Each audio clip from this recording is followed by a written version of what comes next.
चिरां जिल्ला दुलाराय बर' फरायसा आफाद हिसाबै खोब गोजोननाय मोनदों।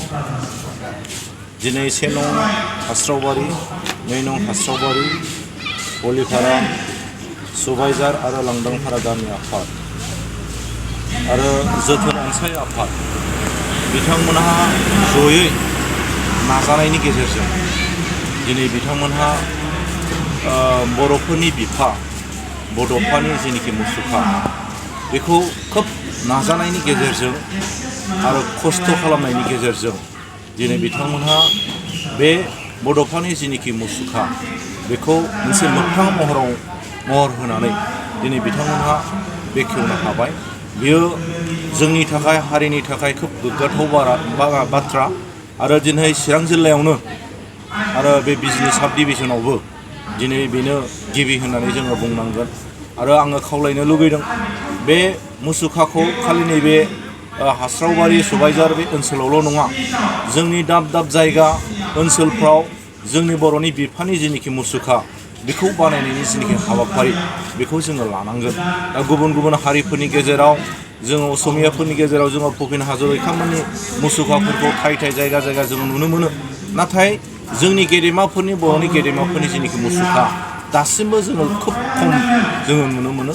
बेखायनो आङो खावलायगोन जेराव जेरैबायदि हायो बेयाव जोङो बानायनायनि दरखार दङ आरो बिथांनि सानथौ सानस्रिखौ बे मुसुखानि गेजेरजोंनो जोङो मिथिनो हागोन, मिथिनो मोनगोन आरो इयुन जेनेरेसना सोंगोन बे मुसुखाखौ नुयोबानो बियो मा, बियो सोरनि मुसुखा, अब्ला बेवहायनो बिनि फिननाया अट'मेटिक ओंखारबोगोन आरो बिनि सानथौ सानस्रि बेखौ बै फरायसाफ्रा गोदानै देरबोनाय जोंनि फंबाय बिनानावफ्रा बिनि सानथौ सानस्रिखौ मिथिनो मोनगोन। आरो जोङो बिथांनि जिनिखि बर' हारिखौ फोजाखांनाय रिभलिउसन खालामनायनि गेजेरजों जोंनि जाथिखौ खौसेथि लाबोनाय आरो बिथांनि जिनिखि अबदान बे हारियाव जुग जुग थांनानै थाथों आरो जोङो बिथांनि सानस्रिखौ गोरबो बिखायाव सोनानै लानानै बिथांनि सानथौ सानस्रिनि गेजेरजोंनो बर' हारिखौ गेरेमसा हारि दानाय आरो दिनैसिमबो जोंनि जेनिखि सिमां बड'फानि जेनिखि सिमां आरो जायफोर मुंख्लं जाबाय बिथांमोननि सिमां,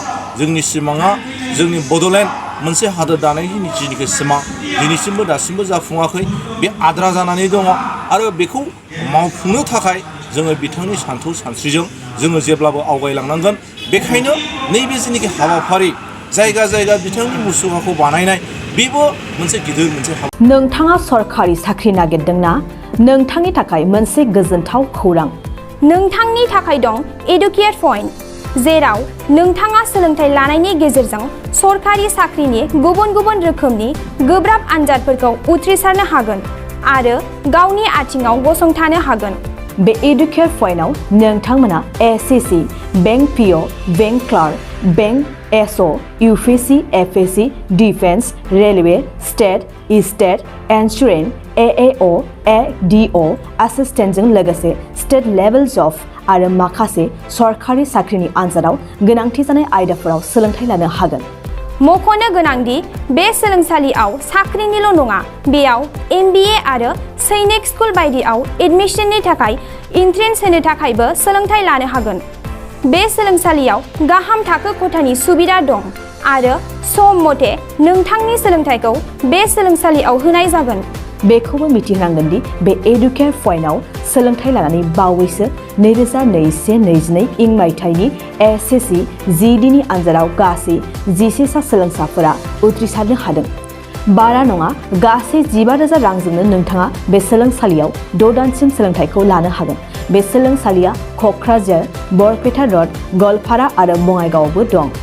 क'क्राझाराव सोलोंथाइ लानो गोसो गुदुं जानाय सुबुंफोरा 70020261133 9101536360 70020261133 9101536360